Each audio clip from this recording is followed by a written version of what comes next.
sur la question sociale, est-ce que sur cette époque-là, sur ces années 80, jusqu'à la fin des années 80, est-ce que vous seriez d'accord pour faire le constat qu'en fin de compte, la santé publique a traité les besoins des populations en fonction des différentes populations touchées par le sida, en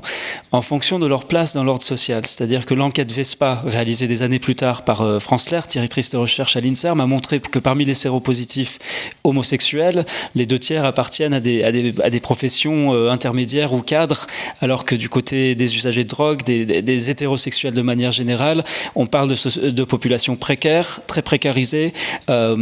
souvent issues de l'immigration, et que l'héritage de tout ça, ce serait qu'aux années 80, finalement, on a respecté l'ordre social dans le traitement des besoins. Est-ce que vous êtes d'accord avec ce constat-là, ou est-ce qu'au contraire, vous estimez que voilà, la politique menée a été équitable au regard de toutes les populations?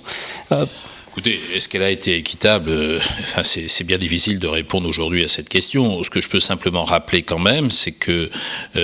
en matière notamment de prévention, mais aussi en matière de prévention d'abord, il y a eu des politiques ciblées, c'est-à-dire que nous n'avons pas conduit des politiques globales en la matière, uniquement des politiques globales en la matière. Elles étaient des politiques globales dans la prise en charge et dans la mobilisation des professionnels, mais les messages étaient différenciés. Les actions avec les associations avaient pour objet de toucher les populations précises, qui sont en effet pas les mêmes lorsque l'on parle de la contamination par voie sexuelle, et la relation et les actions conduites avec les associations qui rassemblaient les personnes homosexuelles, par exemple, ciblaient bien sur ces personnes homosexuelles, et elles étaient effectivement différentes de la population qui, par exemple, était contaminée par contamination intraveineuse par la drogue, transmission de drogue. Et donc, non, les populations, les politiques ont été ciblées à ce moment-là. Alors, bon, après, effectivement, le résultat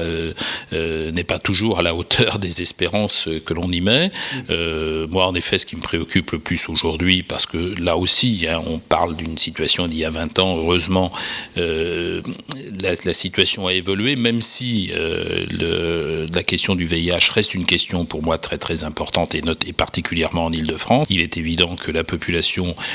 la plus touchée, ou en tous les cas l'une des plus touchées en Île-de-France, c'est la population la plus précaire, c'est-à-dire la population d'étrangers, la population de personnes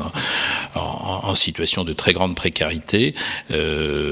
pour des raisons diverses. Et c'est vrai que cette réalité qui est celle d'aujourd'hui, qui n'était pas tout à fait la même il y a effectivement 20 ans lorsque j'étais au gouvernement, est pour moi un sujet de préoccupation prioritaire. Oui.